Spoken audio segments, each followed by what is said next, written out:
परम पूज्य देवाधिदेव 1008 श्री शांतिनाथ भगवान की जय। 24 तीर्थंकर भगवान की जय। मंगलम भगवान वीरो मंगलम गौतमो गणि मंगलम कुंद कुंदार्यो जैन धर्मोस्तु मंगलम सर्व मंगल मांगल्यम सर्व कल्याण कारकम प्रधानम सर्व धर्माणां जैनम जयतु शासनम जैनम जयतु शासनम। सम्यक मंजूषा में हम अनंतानुबंधी कषाय के बारे में पढ़ रहे थे।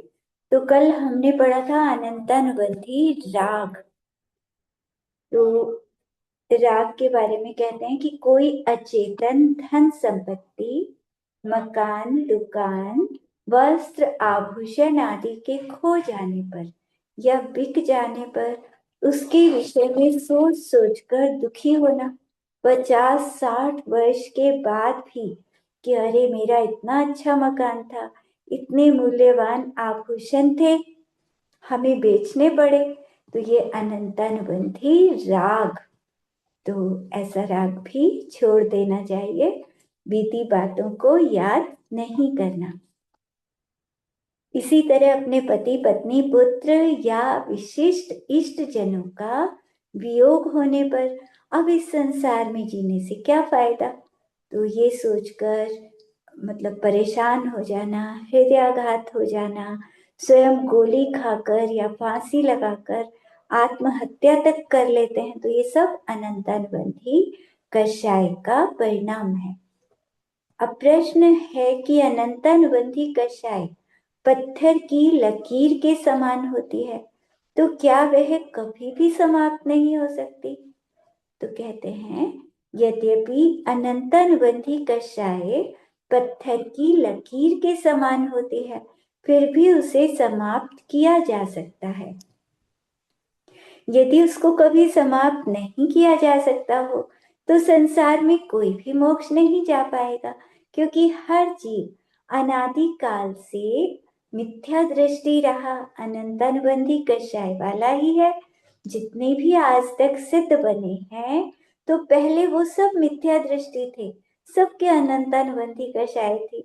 तो पत्थर पर उकेरी गई रेखा की तरह कषाय थी, फिर भी उन्होंने पुरुषार्थ किया जिससे उनकी कषाय जड़ मूल से नष्ट हो गई। वे सम्यक दृष्टि बन गए और क्रमशः कर्मों को नष्ट करके परम सिद्ध बन गए। दूसरी बात, प्रथमोपशम सम्यक्त्व तो अनादि मिथ्या दृष्टि को अर्थात अनंतानुबंधी कषाय वाले को ही उत्पन्न होता है, सम्यक दृष्टि को तो नहीं होता। प्रथमोपशम पहली बार जो मिथ्या दृष्टि होता है वही सम्यक दर्शन पाता है। अनंतानुबंधी कषाय वाले ही 3 करण रूप परिणामों के द्वारा इन कषायों का उपशम करके सम्यक दर्शन प्राप्त करते हैं। जैसे कठोर और मजबूत पत्थर में उकेरी रेखा को भी पत्थर से घिस घिस कर समाप्त किया जा सकता है। उसको पत्थर से ही घिसेंगे तो वो रेखा भी समाप्त हो जाएगी, अथवा उस पत्थर को ही जलाकर राख बनाया जा सकता है। उसे पीस पीस कर सीमेंट जैसा पतला चूर्ण बनाया जा सकता है। तो उसी तरह अनंतानुबंधी को भी नष्ट किया जा सकता है। ये बात अलग है कि ये करना बहुत कठिन है, लेकिन सही दिशा में पुरुषार्थ करें तो ये फलित होता है। अनंतानुबंधी कषाय को जीतने का बाहरी पुरुषार्थ कहते हैं कि अनंतानुबंधी कषायों का उपशम यद्यपि करण लब्धि के बिना कभी नहीं हो सकता, अनंतानुबंधी के उपशम के बिना सम्यक्त्व की प्राप्ति नहीं हो सकती। उस करण लब्धि की प्राप्ति के लिए पहले उपशम आदि 4 लब्धियां कही गई हैं। इन 4 लब्धियों की प्राप्ति करना ये भी कोई सामान्य बात नहीं है, हर कोई तो नहीं कर सकता। तो इन 4 लब्धियों के लिए वास्तव में सच्चे देव शास्त्र गुरु के प्रति भक्ति व श्रद्धा का होना अनिवार्य है। सच्ची देव शास्त्र गुरु की भक्ति को प्राप्त करने के लिए अथवा उनकी श्रद्धा के लिए अथवा उनकी श्रद्धा रखने वालों को भी अनंत अनुबंधी को छोड़ने के लिए ये लब्धि करना आवश्यक है। क्योंकि सच्चे देवादि की श्रद्धा वाला व्यक्ति भी यदि किसी के प्रति बैर का भाव रखता है, किसी के साथ बोलचाल बंद रखता है, किसी के अपराध करने पर कड़वा मीठा व्यवहार हो जाने पर उसे क्षमा नहीं करता, क्षमा नहीं मांगता, तो सम्यक दर्शन कैसे होगा? फिर तो उसके चार लब्धियां भी नहीं हो सकती। क्योंकि अगर क्षमा नहीं कर रहे, क्षमा नहीं मांग रहे, तो ऐसा नहीं करना ये तीव्र कषाय का परिणाम है। तो चाहे उसकी तात्कालिक तीव्र कषाय नहीं दिखती हो, लेकिन अंदर ही अंदर जैसे कैंसर का रोग होता है, उसकी तरह वो कषाय अपना काम करती रहती है और समय पाकर उसका विस्फोट अवश्य होता है। इसीलिए ये कार्य तथा और भी जो अनंतानुबंधी कषाय के लक्षण में कहे हैं, वे सब कार्य छोड़ने बहुत आवश्यक हैं। इनको छोड़े बिना कभी सम्यक्त्व की भूमिका नहीं बन सकती। अब यहाँ प्रश्न यह आता है कि हमारी किसी से लड़ाई आदि हो जाए तो हम उससे किस तरह से समझौता करें। तो कुछ उपाय लिखते हैं कि आपके साथ या आपका किसी के साथ ऐसा कुछ हो जाए तो पहली बात, आप उससे बोलना बंद नहीं करो।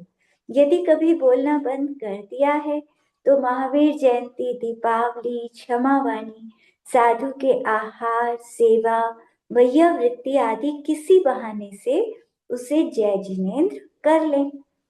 भोजन के लिए अगर वो बुला रहा है तो चले जाना चाहिए। ऐसा नहीं सोचना कि उसने तो मेरे बहुत बार कहने पर भी नहीं भोजन किया, तो मैं क्यों जाऊं, मैं क्यों खाऊं। अगर वो बुला रहा है तो चले जाना चाहिए।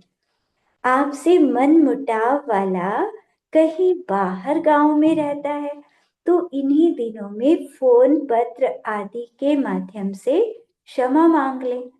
तो फोन पर क्षमा मांग सकते हैं। आप ये नहीं सोचें कि वो क्षमा करेगा ही नहीं, वो तो कभी किसी को क्षमा करता ही नहीं।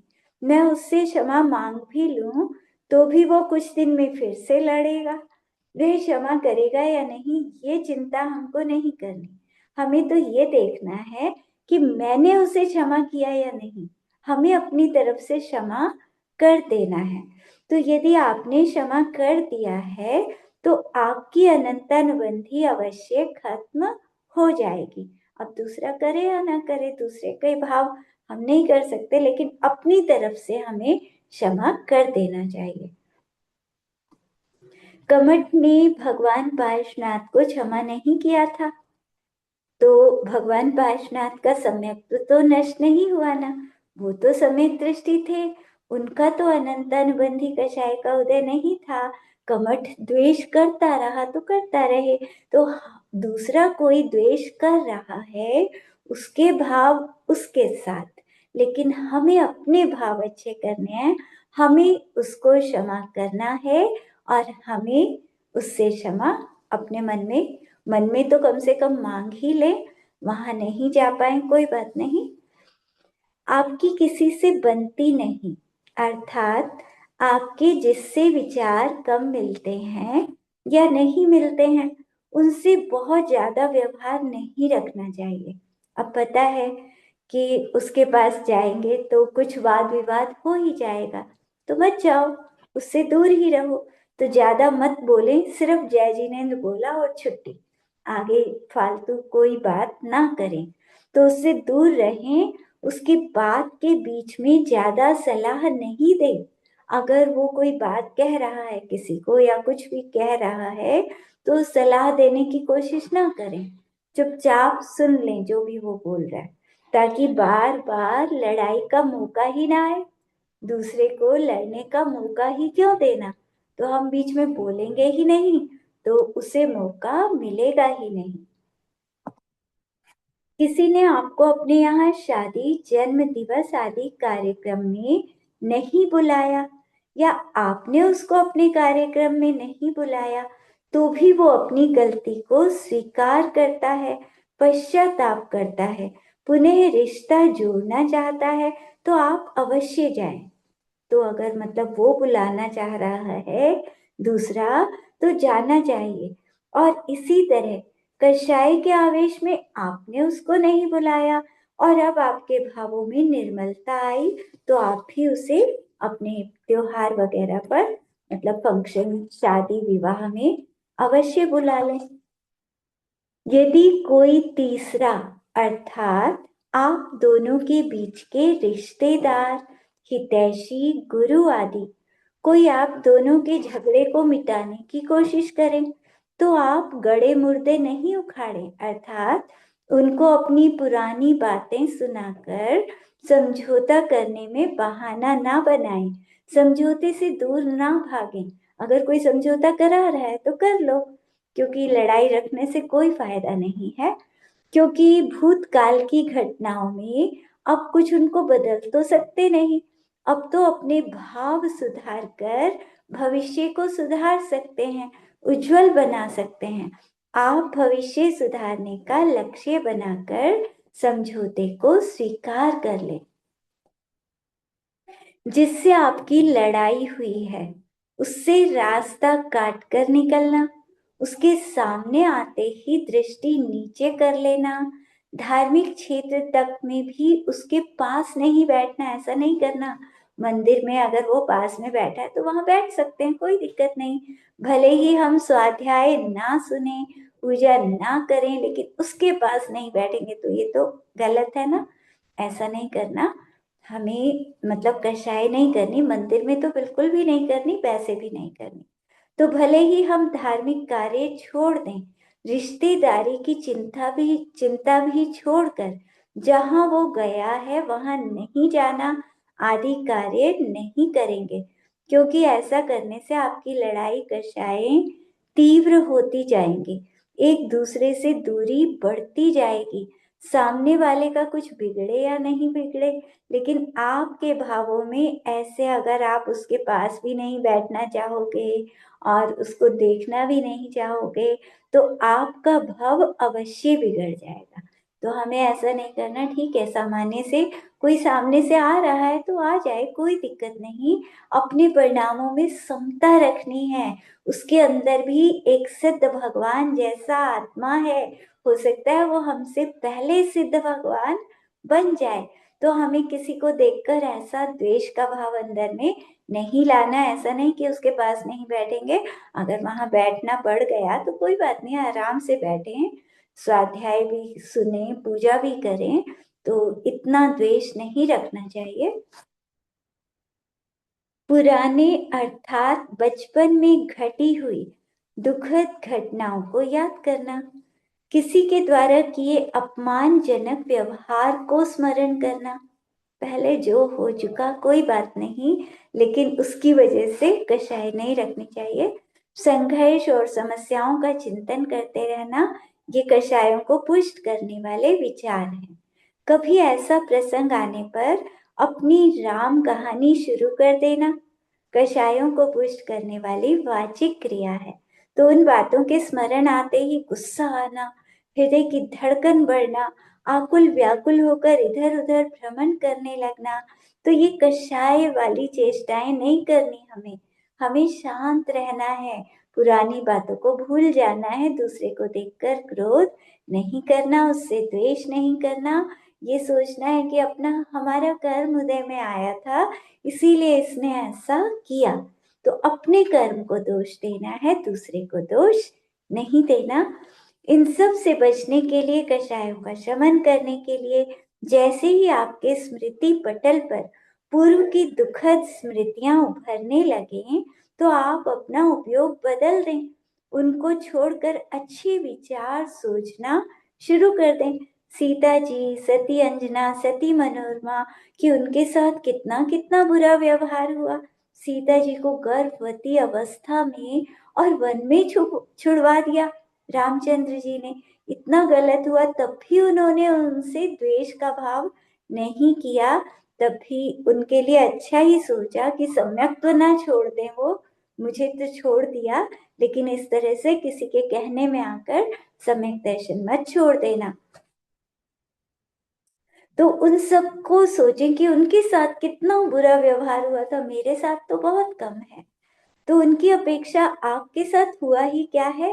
आप इन सबके साथ साथ अपने पूर्व के कर्मों के फल का विचार करें, क्योंकि हमने ही तो ऐसे कर्म बांधे होंगे, उन्हीं का हमें फल मिला। दूसरे के द्वारा किया हुआ कर्म का फल हमको नहीं मिलता, कोई दूसरा करे और फल हमें मिल जाए, ऐसा तो नहीं होता।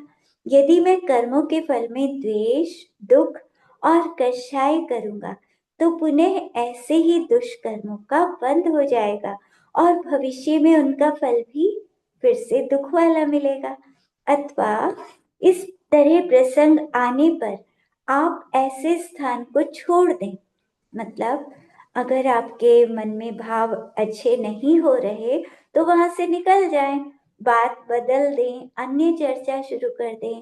तो इन दोनों से मानसिक और वाचिक कलुषता रुक जाने पर काय की चेष्टाएं संभल ही जाएंगी। आप विचार करें कि अपने किए कर्म का उदय आने में कोई तो निमित्त वो कर्म दिलाएंगे ना।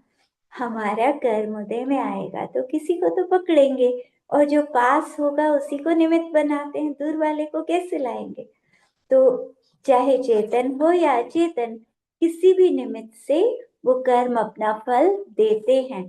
अगर कोई निमित्त नहीं मिले तो अपने आप से फल मिल जाता है। कर्म तो गिराएंगे, जीने में उतर रहे हैं सीढ़ियों पर और एकदम से गिर गए, कहीं फिसल गए, तो अपने आप अगर कोई निमित्त नहीं, वैसा निमित्त नहीं होता चेतन निमित्त, तो अचेतन निमित्त से कर्म आ जाते हैं।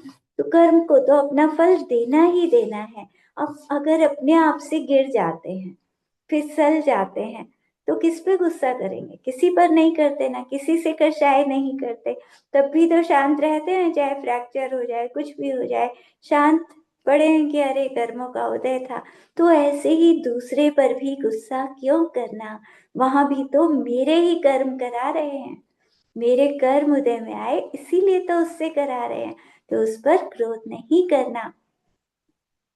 जैसे वो कहते हैं ना महाराज जी कि एक कुत्ता, कुत्ते को कोई लाठी से मारे तो कुत्ता क्या करता है, लाठी लाठी को मुंह में लेता है और लाठी के ऊपर गुस्सा उतारता है, उससे लड़ता है लाठी से। लेकिन कसूर किसका है, मारने वाले का, लाठी की तो कोई गलती नहीं है।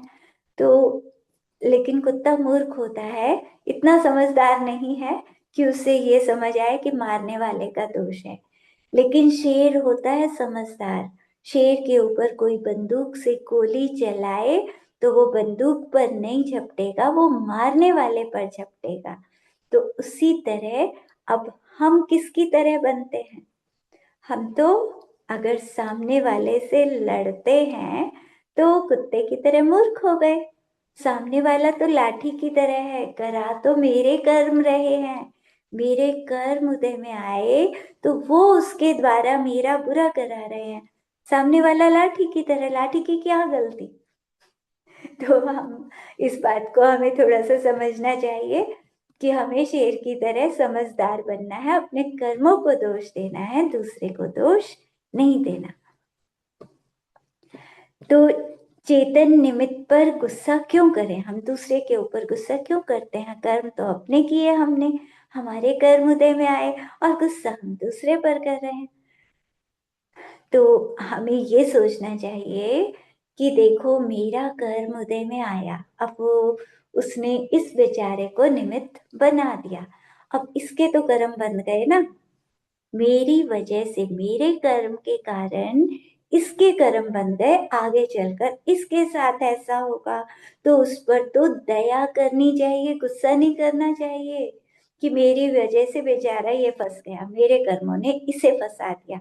तो पश्चाताप करना चाहिए कि मैंने ऐसा कर्म क्यों किया था, पिछले जन्मों में ऐसे कर्म या इस जन्म में ऐसे कर्म क्यों किए कि मेरी वजह से दूसरों को पाप कर्म का बंध हो रहा है। तो मुझे अब ध्यान रखना है कि मैं ऐसे कर्म ना करूं जिससे दूसरों को परेशानी हो, उनके कर्म बन जाते हैं फिर। तो और भी अनेक तरह की विधियां हैं जो हमारी कषायों को उपशमित कर सकती हैं, कषायों को पुष्ट होने से हमें बचा सकती हैं। उनमें से किसी भी विधि का उपयोग करके हमें इन कषाय रूपी शत्रुओं से अवश्य बचना चाहिए। तो इन सब तरीकों में से कोई सा भी तरीका अपनाएं तो हमें फायदा होगा। यदि हम धार्मिक दृष्टि से देखें तो कोई भी कषाय 6 महीने से ज्यादा रह जाए तो अगर किसी को सम्यक दर्शन हो तो वो नष्ट हो जाएगा। तो 6 महीने से ज्यादा तो कषाय रखनी ही नहीं। किसी से कुछ बात हो भी गई तो तभी क्षमा कर देना चाहिए। रोज प्रतिक्रमण पढ़ना चाहिए। तो मतलब पूरा दिन अगर कुछ बात हुई तो शाम को क्षमा कर दें, क्षमा मांग लें। तो प्रतिक्रमण बहुत जरूरी है पढ़ना। और 6 महीने तक अगर रह गया तो फिर तो सम्यक्त्व ही नष्ट हो जाएगा। इसीलिए रोज प्रतिक्रमण करना चाहिए ताकि कोई कषाय हमारे अंदर ना रहे। और अगर हम मतलब पंचम गुण स्थान में कोई होता है तो उसको 15 दिन से ज्यादा किसी से कषाय नहीं रखनी। तो श्रावक जो होते हैं उनको तो विशेष ध्यान रखना है कि 15 दिन के अंदर अंदर, अब भूल सकते हैं ना, हो सकता है 15 से 16वां दिन हो जाए तो क्या होगा। तो इसीलिए रोज प्रतिक्रमण करो और उसमें रोज की रोज क्षमा कर दो।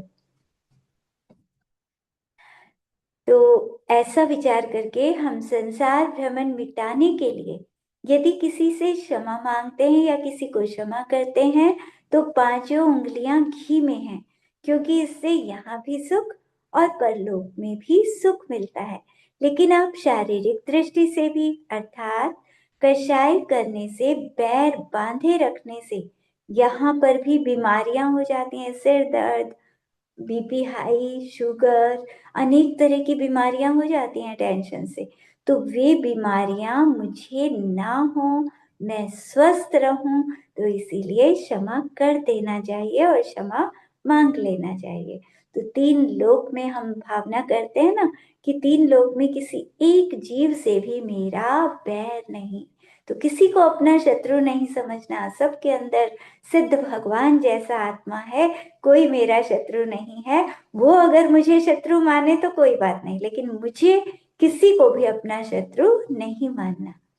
तो यदि आप क्षमा मांगते हैं और क्षमा करते हैं तो आपका स्वास्थ्य तो ठीक रहेगा ही। इसके साथ आप कमठ की तरह दूसरे का बुरा करके नरक गति में नहीं जाएंगे, क्योंकि दूसरे का गलत करते हैं, दूसरे को कष्ट देते हैं तो क्या होगा, नुकसान अपना ही होगा, नरक में हमें ही जाना होगा।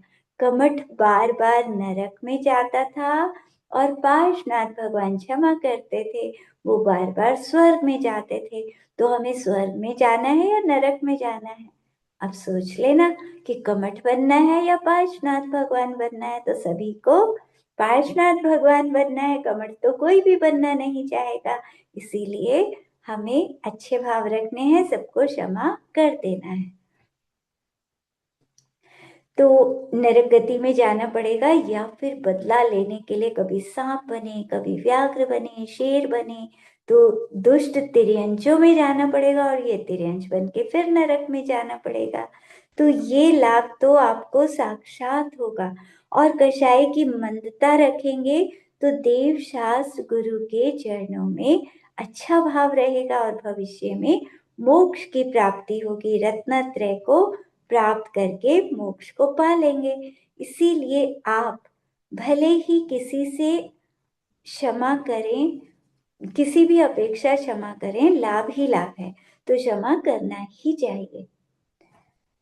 अब नीचे इन विधियों का उपयोग करने वाले कुछ लोगों के जीवन की घटनाएं दी हैं। कुछ वैज्ञानिकों और चिकित्सकों के मंतव्य भी दिए हैं। ये सब धर्म से नहीं जुड़ने वाले लोग हैं, लेकिन फिर भी इन्होंने इनका उपयोग करके जीवन में शांति और स्वास्थ्य लाभ लिया। इसीलिए इनके उदाहरण यहाँ दिए हैं। हम तो धर्मात्मा हैं, हमें अपनी कषायों को मिटाने का प्रयास अवश्य करना चाहिए। मतलब जो धर्म नहीं करते उनको भी फायदा हुआ, तो हमें तो अवश्य करना चाहिए। एलिजाबेथ नासाउ ने अपनी एक अच्छी महिला मित्र को उसके जन्म दिवस पर बधाई देने के लिए फोन लगाया, लेकिन बधाई स्वीकार करने के स्थान पर उसने उस पर शाब्दिक आक्रमण करके उसको हैरान कर दिया। उस महिला मित्र ने उसे बहुत खरी खोटी सुनाई और अपनी नाराजगी की लंबी सूची गिना दी। नासाउ समझ नहीं पाई कि आखिर उसने ऐसा क्यों किया। इसीलिए उसे अपने मित्र पर बहुत गुस्सा आया और अंदर में मित्रता में दरार आने की संभावना से दुख भी हुआ। उसने उसके व्यवहार से दुखी होकर उसी दिन से अपने मित्र से बोलना बंद कर दिया। अब जब भी वो उसे मिलती या दिखाई देती तो उसके हृदय की धड़कन बढ़ जाती थी। उसे देखते ही अंदर घबराहट होने लगती, उसके अंदर क्रोध की आग भभकने लगती। उसके जीवन में बहुत अशांति हो गई कि वो सामने दिखते ही और अंदर इतना गुस्सा आता था और बेचैन रहने लगी वो।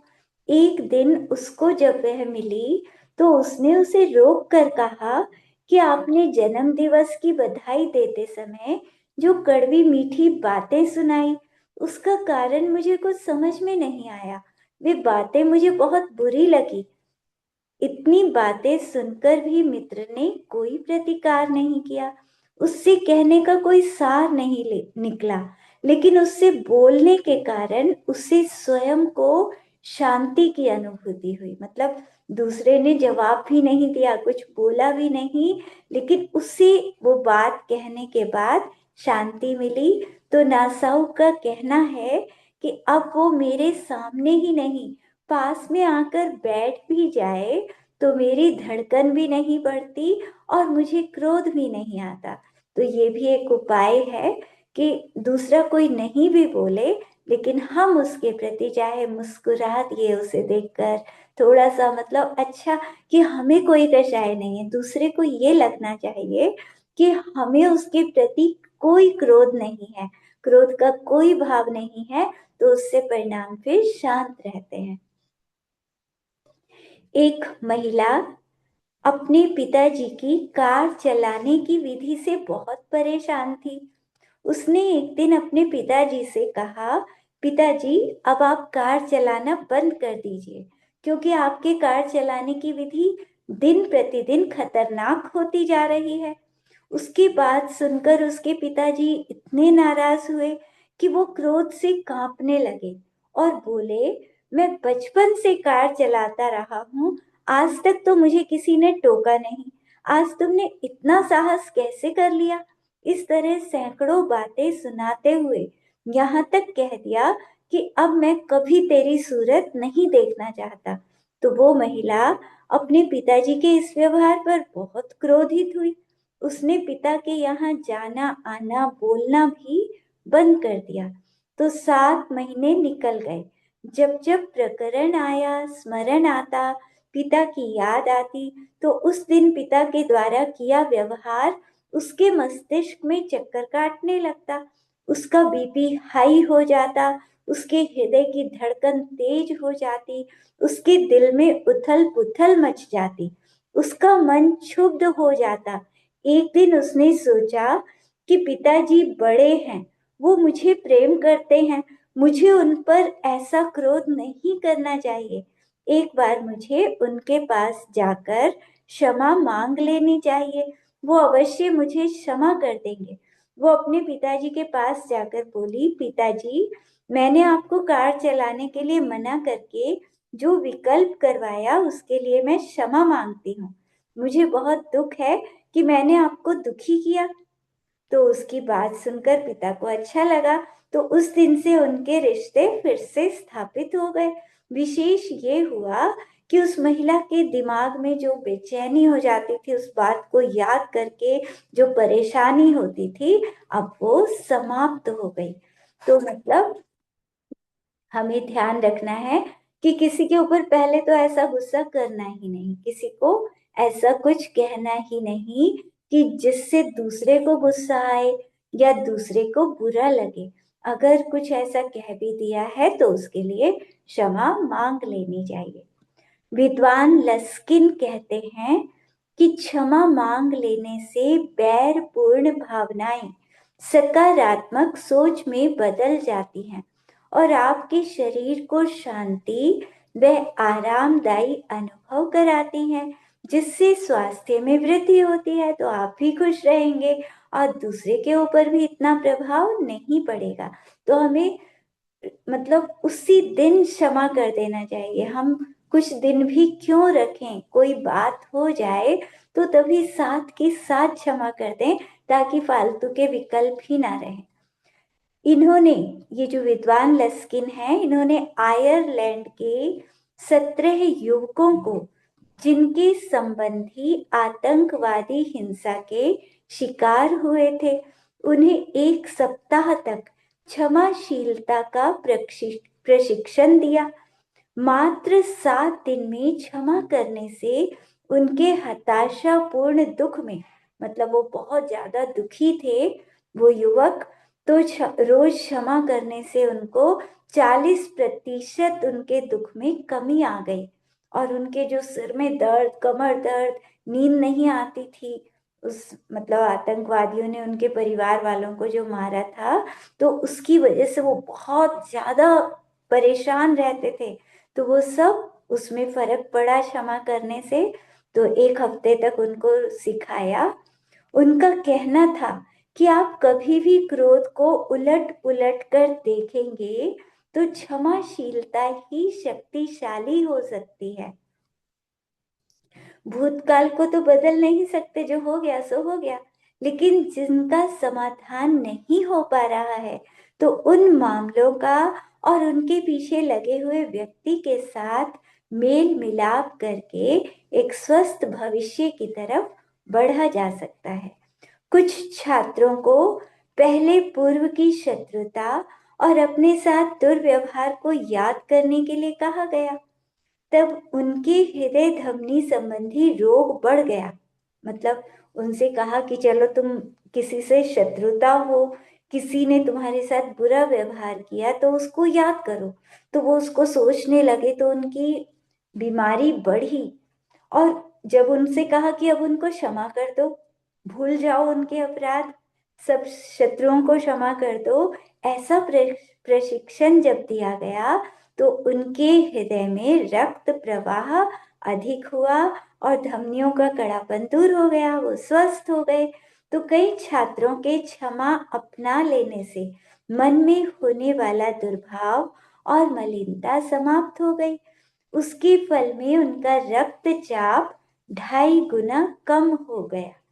विलियट लिखते हैं कि ऐसा लगता है कि क्षमा क्रोध का प्रभावशाली प्रतिरोधक हो सकता है, क्योंकि क्रोध चिरकालिक बढ़ते हुए रक्तचाप से संबंधित होता है, जिससे हृदय रोग का खतरा बढ़ जाता है। क्रोध करने से मतलब बहुत सारी बीमारियां ऐसी हैं जो बढ़ जाती हैं। समाजशास्त्रीय और मनोवैज्ञानिक प्रयोगों के आधार पर यह निर्णय किया गया है कि मनोमालिन्य या गांठ निकाल देने से व्यक्ति के मानसिक तनाव का दबाव स्तर कम से कम 50% कम हो जाता है। तो अंदर में टेंशन, चिंता, क्रोध, इन सब से ही तो बहुत बीमारियां ऐसी होती हैं जो इन्हीं के कारण होती हैं। तो हमें खुश रहना चाहिए, सबको क्षमा कर दो। कर्म तो अपने थे, अपने कर्म उदय में आए, और हम दूसरों पर गुस्सा कर करके खुद ही बीमार हो जाते हैं। अपना ही तो बुरा कर लिया, किसी और का बुरा थोड़ी हुआ। अगर हमने दूसरे पर गुस्सा किया, दूसरे को बुरा सोचते रहे, टेंशन करते रहे, तो बीमार अपना ही शरीर होगा। इसीलिए हमें स्वस्थ रहना है, तो सबका अच्छा सोचना है।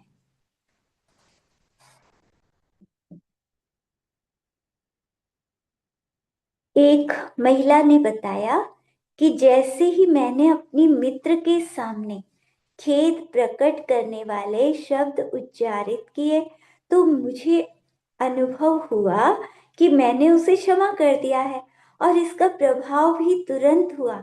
मेरा क्रोध पिघल गया। यद्यपि उससे मित्रता दोबारा नहीं बनी, लेकिन अब उसे देखने पर क्रोध भी नहीं आता।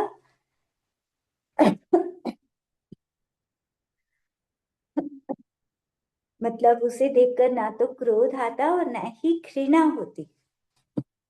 उसको देखने पर हृदय की धड़कन और श्वास उच्छ्वास सामान्य रूप से शांत रहते हैं और मैं पूर्ण रूप से तनाव मुक्त हो गई। कुछ लोगों को क्षमा भाव धारण करवा करके प्रशिक्षण दिया गया तो उनकी ऊर्जा शक्ति, मनोदशा, नींद की अवधि, गुणवत्ता और उनकी समस्त शारीरिक शक्तियों में सुधार पाया गया, उसमें फायदा हुआ। तो सुझाव देते हुए लस्किन लिखते हैं कि आपके साथ कितना अनुचित व्यवहार किया गया है। इस कटुता और क्रोध के भार को ढोते रहोगे तो ये ज्यादा विषैला है, तो उन सबको भुला देना चाहिए और अच्छी बातों को याद रखना चाहिए। जब हमारे अंदर क्रोध उबल रहा होता है उस समय हमारा शरीर एड्रेनलाइन और कार्टिसोल नामक दबाव या तनाव पैदा करने वाले हार्मोन छोड़ता है, जो हमारे हृदय की धड़कन बढ़ाने, श्वास उच्छ्वास की गति तेज करने और हमारे मस्तिष्क की दौड़ के लिए उकसाने का काम करते हैं। इसके साथ ही मांसपेशियों में शर्करा की गति बढ़ जाती है, रक्त में थक्का बनाने वाले कारक तरंगित होने लगते हैं। यह क्रोध और द्वेष, ईर्ष्या, ये परिणाम दुर्घटना के समान है। जैसे एक्सीडेंट होता है ना, तो ऐसी दुर्घटनाओं की तरह हैं जिनका कभी अंत नहीं होता और जो हमारे जीवन की रक्षा करने वाले हार्मोन्स को विष में बदल देते हैं। यह कार्टिसोल मस्तिष्क की शक्ति को कम करता है, जिससे कोशिक क्षीणता और स्मरण शक्ति को हानि पहुंचती है। ये तो बहुत अच्छी बात पता लगी यहाँ पर कि बहुत, ये तो सब कहते हैं ना कि हमें याद नहीं रहता, हम शास्त्र पढ़ते हैं लेकिन भूल जाते हैं। सब सबसे यही कहते सुना है। तो यहाँ पर ये बहुत अच्छी बात बता रहे हैं कि क्रोध करने से शरीर पर ऐसा असर पड़ता है कि उससे याददाश्त भी कमजोर हो जाती है। तो हमें अपनी स्मरण शक्ति को बढ़ाना है, तो हमें क्रोध बिल्कुल भी नहीं करना, टेंशन नहीं लेनी, खुश रहना है, प्रसन्न रहना है। तो क्रोध करने से और क्या होता है, ब्लड प्रेशर हाई होता है, शर्करा बढ़ती है, शुगर हो जाएगी, धमनियों में कड़ापन आ जाता है जिससे हृदय रोग हो सकता है। तो मतलब ये बीमारियां हो सकती हैं। तो क्षमा भाव अगर रखेंगे तो इन हार्मोन्स का प्रभाव रुक जाता है। निट विलियट का कहना है कि महीनों और वर्षों तक अपनी नाराजगी लटकाए रखने का अर्थ है सदा क्रोधित बने रहने के प्रति वचनबद्धता, जो दूसरों को नहीं स्वयं अपने को अपार दुखदाई और हताशा व निराशा के भंवर में पटकने वाली है। तो इसी तरह मान, माया, लोभ, इनके भी ऐसे ही दुष्परिणाम होते हैं। तो इन कषायों में भी ऐसी घटनाएं घटती हैं जिनसे हमारे शरीर व मन पर दुष्प्रभाव पड़ता है। तो हमें चारों ही कषायों को नष्ट करने का प्रयास करना चाहिए। अनंतानुबंधी बिल्कुल भी ना रहे, ऐसी कोशिश करनी चाहिए। तो माता जी अब चाणक्य के बारे में बताती हैं कि चाणक्य की अनंतानुबंधी समाप्त हुई। चनक नामक ग्राम में चनक नाम का एक ब्राह्मण रहता था। उसकी पत्नी का नाम था चक्रेश्वरी। उनके एक चाणक्य नाम का पुत्र था। दृढ़ प्रतिज्ञा और पुरुषार्थी था वो। एक दिन वो दर्भों को उखाड़ रहा था, घास उखाड़ रहा था, तभी नंद राजा का मंत्री शकट, जो राजा नंद से अपमानित हो गया था, तो नंद वंश को मूल से नष्ट करना चाहता था वो, तो वो वहां पहुंच जाता है। वह उसको दर्भ उखाड़ते देखकर पूछता है कि हे मित्र, कहो तो ये क्या कर रहे हो? फूल से रहित, अर्थात जिनको उखाड़ने से कोई फायदा ही नहीं है, ऐसे इन दर्भों को क्यों उखाड़ रहे हो? तब चाणक्य नाम वाले इस पुरुष ने तत्काल कहा, इन दर्भों ने कई बार मेरा पैर बीन दिया, मेरे पैरों में चुभकर कष्ट दिया है, इसीलिए मैं जड़ सहित इन्हें आज खोद कर सुखाकर पुनः इन्हें सावधानी पूर्वक जलाकर इनकी राख बनाकर समुद्र में फेंक दूंगा, तभी मुझे शांति हो मिलेगी, निश्चल्य हो पाऊंगा फिर मैं। तो ये सुनकर शकट मंत्री ने मन में सोचा कि ये चाणक्य मनुष्यों में अत्यंत विषम तीव्र कषाय वाला है, इसके अंदर तो बहुत कषाय है कि सारे पौधों को ही उखाड़, जड़ से उखाड़ कर और उन्हें नष्ट कर देगा ये। तो इसके होते हुए मेरा बैर भाव पूरा हो सकता है, जो मैं नंद वंश को नष्ट करना चाहता हूँ, तो इसको अगर अपने साथ ले लूं तो ये अच्छा उपाय रहेगा। नंद राजा के वंश का यही व्यक्ति, ये भी उसी वंश का है, और इसी से इनके वंश का नाश करा दूंगा। ऐसा जानकर उसने उससे मित्रता कर ली, फिर नृप की भोजनशाला में पधारने की प्रार्थना की, और ये भी कहा कि मैं सुवर्ण थाल में सबसे आगे आसन पर बैठा कर प्रतिदिन भोजन करवाऊंगा, आप वहां चलिए मेरे पास। तो एक दिन शकट ने उसके आसन का क्रम बदल दिया। तो चाणक्य ने आसन का बदला क्रम देखकर शकट से पूछा कि स्वर्ण आसन की जगह ये बांस का आसन किसने रख दिया? तो शकट के मंत्री ने कहा, राजा नंद के आदेश से ही आपका आसन बदल दिया गया है। तो शकट ने उसे मध्यवर्ती आसन पर बैठने के लिए कहा। तब चाणक्य ने कुछ दिन तक उसी आसन पर बैठकर भोजन किया। कुछ दिन के बाद जब चाणक्य के उस आसन को भी चलायमान कर दिया गया, फिर से बदल दिया गया, तो चाणक्य को मन में क्रोध आया। वो लोगों के सामने ये कहते हुए वहां से निकला कि मेरे हृदय रूपी कुटी में जो अपमान के कारण अग्नि सुलग रही है, वह हे अभागे नंद।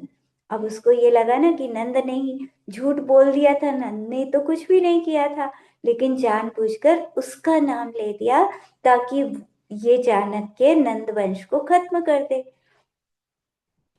तो अब उसे नंद के ऊपर गुस्सा आ रहा था कि हे अभागे नंद, वह सब मैं तुझे सौंपता हूँ, जो भी अग्नि अंदर सुलग रही है। तो इस तरह से चिल्लाते हुए वो नंद के महल की तरफ दौड़ पड़ा।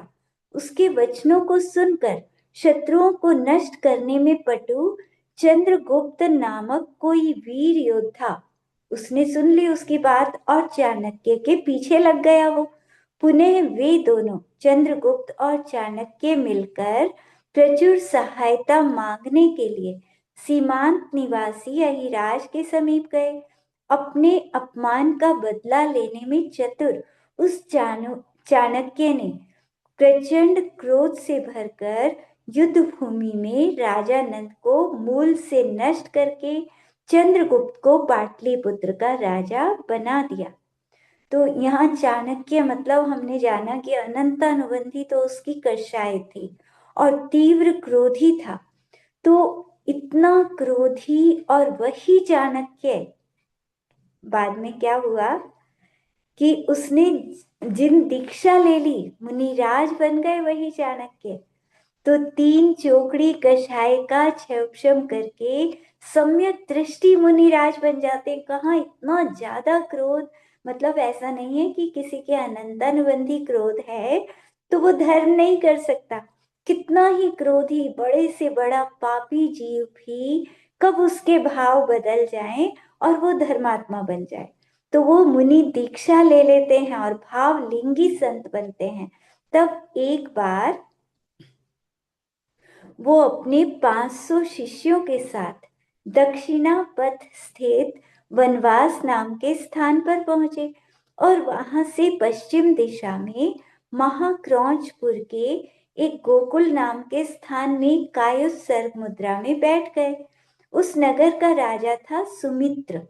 नंद नरेश की मृत्यु के बाद उसका सुबंधु नाम का एक मंत्री चाणक्य से क्रोधित होकर, मतलब नंद राजा का जो मंत्री था एक सुबंधु, वो चाणक्य के ऊपर उसे बहुत गुस्सा आया कि मेरे राजा को मार दिया। तो वो पाटलिपुत्र छोड़कर राजा सुमित्र के पास मंत्री बनकर रह रहा था। तो वह चाणक्य, जब उसे पता लगा कि ये चाणक्य यहाँ आया है मुनि बनकर और यहाँ पर आया है, तो उससे बदला लेने के लिए उसने सोचा हुआ था कि कभी ना कभी उससे बदला लेना है। तो जब राजा सुमित्र को पता लगा कि उसके राज्य में महामुनि चाणक्य संघ के साथ पधारे हैं, तो वह मंत्री सुबंधु के साथ उनके दर्शन करने गया। उन्हें देखते ही सुबंधु ने बदले की भावना से चाणक्य मुनि के चारों ओर घेराबंदी करके आग लगा दी, जिससे सभी साधुओं के साथ, मतलब वापिस आने के बाद किया होगा उसने, उस समय तो राजा के साथ था, लेकिन उसने फिर बाद में चुपचाप चारों तरफ आग लगवाई। तो सारे साधु 500 मुनिराज के साथ वो चाणक्य भी समाधि पूर्वक मरण करके सदगति को प्राप्त हुए।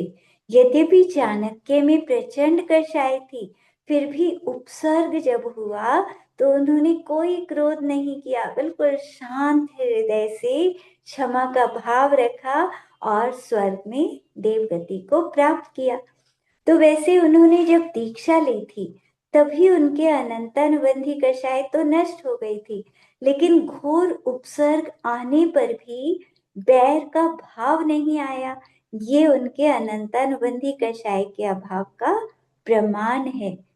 तो उनके गुणों की गाथा गाते हुए बड़े समाधि मरण में भी उनका वर्णन आया है कि चाणक मुनि को गृह के माही मूंद अगनि पर जालियो, श्री गुरु उर संभाव धार के अपनो रूप संभालियो। यह उपसर्ग सहयो धर थिरता आराधन और धारी, तो तुमरे जिए कौन दुख है मृत्यु महोत्सव भारी। तो चाणक्य मुनिराज ने इतना उपसर्ग सहन कर लिया, जिंदा आग में जल गए। तो तुम्हें तो थोड़ा सा ही दुख है, किसी की मृत्यु का समय है तो उसको सुनाया जाता है ये समाधि मरण कि मुनिराज तो हमारे इतने बड़े बड़े दुखों को सहन कर गए, उसमें भी शांत रहे, उन्होंने किसी से बैर नहीं किया। तो तुम तो थोड़ा सा बीमार हुए हो, तो तुम्हारी वेदना तो उनसे बहुत कम है। तो ऐसा मतलब मृत्यु तो एक महोत्सव है, तो तुम प्रसन्न रहो, दुखी नहीं होना। इस तरह से ये हमने पढ़ा। बाकी हम, टाइम हो गया ना दीपाली? हाँ जी। टाइम, हाँ तो हाँ चलो जी। बाकी हम कल पढ़ लेंगे।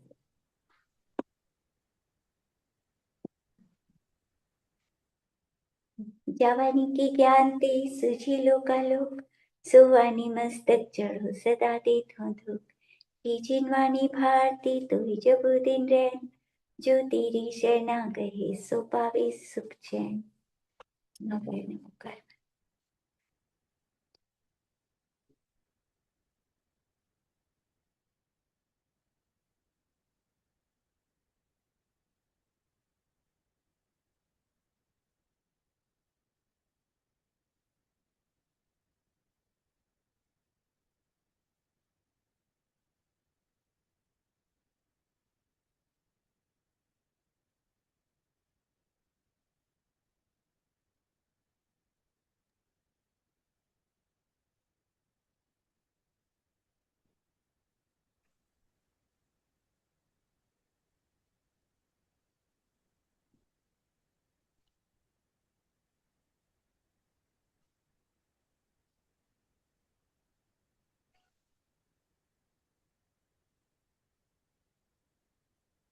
आज अष्टमी भी है। अष्टमी, हाँ। ठीक है, याद दिलाया करो, मेरे को याद नहीं रहता। मंदिर में तो याद रहता है वहाँ, लेकिन यहाँ भूल जाती हूँ। कोई नहीं जी। हे जिनेन्द्र परमात्मा, हे जिनेन्द्र परमात्मा, मैंने मन से, वचन से, काय से, मैंने मन से, वचन से, काया से, जाने में या अनजाने में, जाने में या अनजाने में, आज तक जितने भी पाप किए हों, आज तक जितने भी पाप किए हों, कराए हों, कराए हों, या अन्य करते हुए की अनुमोदना की हो, या अन्य करते हुए की अनुमोदना की हो, मेरे वे सभी पाप मिथ्या हो जाएं। मेरे वह सभी पाप मिथ्या हो जाएं। मुझे उन सभी पापों के लिए क्षमा करना। मुझे उन सभी पापों के लिए क्षमा करना। मैंने किसी के ऊपर क्रोध किया हो, मैंने किसी के ऊपर क्रोध किया हो, किसी के बारे में बुरा चिंतन किया हो, किसी के बारे में बुरा चिंतन किया हो, किसी का दिल दुखाया हो, किसी का दिल दुखाया हो, किसी की निंदा की हो, किसी की निंदा की हो, मेरे द्वारा किसी जीव की हिंसा हुई हो, मेरे द्वारा किसी जीव की हिंसा हुई हो, मैं उन सब जीवों से क्षमा मांगता हूँ। मैं उन सब जीवों से क्षमा मांगता हूँ। मेरा इस संसार में मेरा इस संसार में किसी एक जीव से भी बैर या विरोध नहीं। किसी एक जीव से भी बैर या विरोध नहीं है। सब जीवों के प्रति मैत्री का भाव है। सब जीवों के प्रति मैत्री का भाव है। हे जिनेन्द्र परमात्मा, हे जिनेन्द्र परमात्मा, स्वप्न में भी मुझे जो दोष लगे हों, स्वप्न में भी मुझे जो दोष लगे हों, उन सब दोषों के लिए क्षमा करना। उन सभी दोषों के लिए क्षमा करना। जब तक मुझे मोक्ष की प्राप्ति ना हो, जब तक मुझे मोक्ष की प्राप्ति ना हो, तब तक हर जन्म में शास्त्रों को पढ़ता रहूं, तब तक हर जन्म में शास्त्रों को पढ़ता रहूं, हर जन्म में आपके चरण कमलों की शरण में रहूं, हर जन्मों में आपके चरण कमलों की शरण में रहूं, पर निंदा में मौन रहने का प्रयास करूं। पर निंदा में मौन रहने का प्रयास करूं। मुझे सम्यक दर्शन पाना है, मुझे सम्यक दर्शन पाना है, सम्यक चारित्र प्रकट करना है, सम्यक चारित्र प्रकट करना है, समाधि मरण करना है। समाधि मरण करना है। मैं विदेह क्षेत्र में मुनिराज बनूंगा, मैं विधेय क्षेत्र में मुनिराज बनूंगा, आत्म ध्यान में लीन हो जाऊंगा, आत्म ध्यान में लीन हो जाऊंगा, मिथ्यात्व के टुकड़े टुकड़े कर दूंगा, मिथ्यात्व के टुकड़े टुकड़े कर दूंगा, मोहनीय को चूर चूर कर दूंगा। मोहिनीए को चूर चूर कर दूंगा। मैं छपक श्रेणी लगाऊंगा, मैं शपथ श्रेणी लगाऊंगा, अपनी आत्मा को हीरे की तरह चमकाऊंगा। अपनी आत्मा को हीरे की तरह चमकाऊंगा।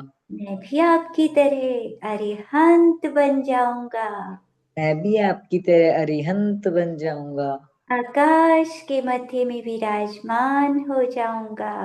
आकाश के मध्य में विराजमान हो जाऊंगा। करोड़ों सूर्यों जैसा प्रकाश मेरे आत्मा से भी निकलेगा। करोड़ों सूर्य जैसा प्रकाश मेरी आत्मा से भी निकलेगा। तीन लोक मेरे आत्मा में भी झलकेगा।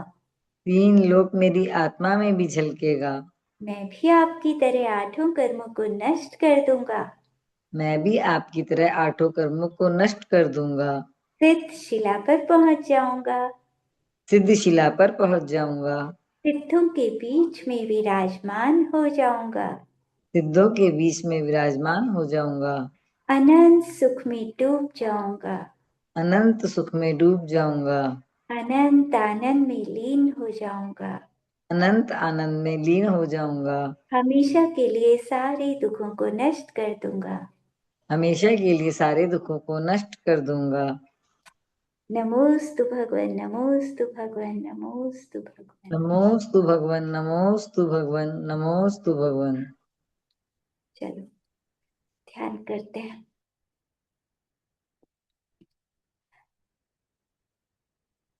हम रोज पढ़ते हैं नमो अरिहंताणम।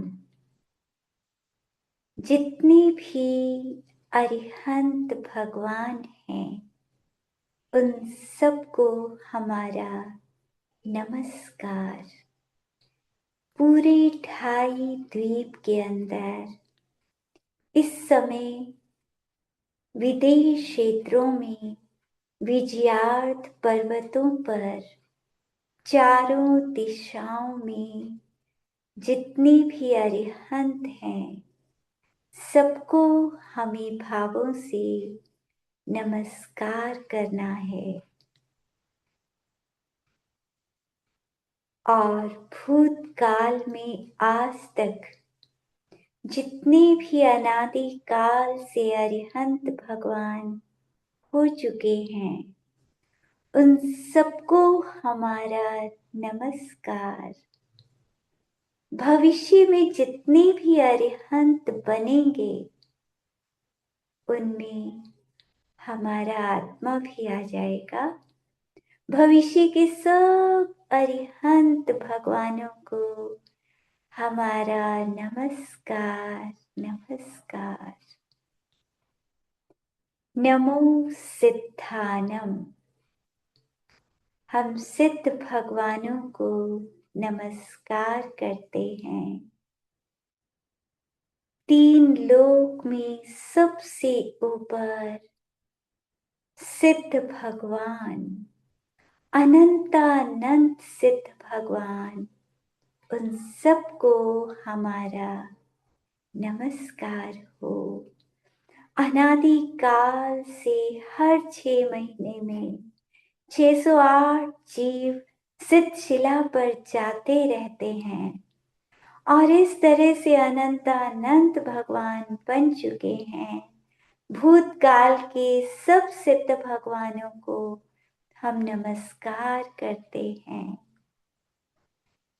इस समय विदेश क्षेत्रों से, विजयार्थ पर्वतों से जो भी सिद्ध बन रहे हैं, उनको भी हम नमस्कार करते हैं। भविष्य में जितने भी अरिहंत बनकर सिद्ध शिला पर भगवान जाएंगे, उन सब भविष्य के अनंत सिद्ध भगवानों को हम नमस्कार करते हैं। नमो आईरियानम। 2.5 द्वीप में जितने भी आचार्य परमेष्ठी हैं, उन सबको हम नमस्कार करते हैं। 5 भरत, 5 ऐरावत, 5 विदेही क्षेत्र और 170 विजयार्थ पर्वतों पर जहाँ जहाँ आचार्य परमेष्ठी विराजमान हैं, हम सबको नमस्कार करते हैं। नमो उवच्छायानम। जितने भी उपाध्याय परमेष्ठी 2.5 द्वीप में हैं, जिनको द्वादशांग का ज्ञान है, ऐसे विदेही क्षेत्र विजयार्थ पर्वतों के उपाध्याय परमेष्ठियों को भी हम नमस्कार करते हैं। भरत और ऐरावत क्षेत्रों में भी जो जो उपाध्याय परमेष्ठी हैं, सभी सम्यक दृष्टि उपाध्याय परमेष्ठियों को हमारा नमस्कार, नमस्कार। हम भावना करते हैं कि विदेही क्षेत्र में 500 धनुष का जिनका शरीर, इतने बड़े बड़े उपाध्याय परमेष्ठी, वे सब हमें आशीर्वाद दें कि जैसा उन्होंने द्वादशांग का ज्ञान प्राप्त किया है, वैसा द्वादशांग का ज्ञान बहुत जल्दी हमको भी हो जाए। ऐसे उपाध्याय परमेष्ठियों का आशीर्वाद मानो हमें मिल रहा है और हम भी बहुत जल्दी द्वादशांग का ज्ञान प्राप्त करेंगे, अवश्य करेंगे। नमो लोये सर्व साहूर्णम। 3 लोक में अर्थात 28 द्वीप में जितने भी मुनिराज हैं, 3 करोड़ 9 करोड़, सब सम्यक दृष्टि महामुनिराजों को हमारा नमस्कार। भूतकाल में जितने भी आचार्य उपाध्याय साधु आज तक हो चुके हैं अनादि काल से, उन सबको हमारा नमस्कार। भविष्य में जितने भी आचार्य उपाध्याय और मुनिराज, उसमें हम भी हैं, उन जितने भी भविष्य में होंगे उन सबको भी हमारा नमस्कार, नमस्कार। हम भावना करेंगे कि वर्तमान में जितने भी मुनिराज हैं, उनका जैसा तप है, ऐसा तप हमारे आत्मा में भी आ जाए। हम भी कभी मुनिराज बनकर उनके जैसा तप करें, उनकी जैसी उपसर्गों को सहन करके करने की शक्ति हमारे आत्मा में भी आ जाए। हम भी बहुत जल्दी वज्र वृषभ नाराज सहनन को प्राप्त करके मनुष्य बनकर चौथे काल में जन्म लें और मुनि बनकर द्वादशांग का ज्ञान प्राप्त करके केवल ज्ञान को प्राप्त कर लें, भगवान बन जाएं। हम इसीलिए तो पंच परमेष्ठियों की वंदना करते हैं। हम रोज उन्हें नमस्कार इसीलिए तो करते हैं क्योंकि हमको भी उनके जैसा बनना है। मेरा आत्मा भी इन पंच परमेष्ठी स्वरूप बन जाए, इसीलिए रोज भूतकाल, भविष्यकाल, वर्तमान सब परमेष्ठियों को हम नमस्कार करते हैं। नमोस्तु भगवन, नमोस्तु भगवन, नमोस्तु भगवन।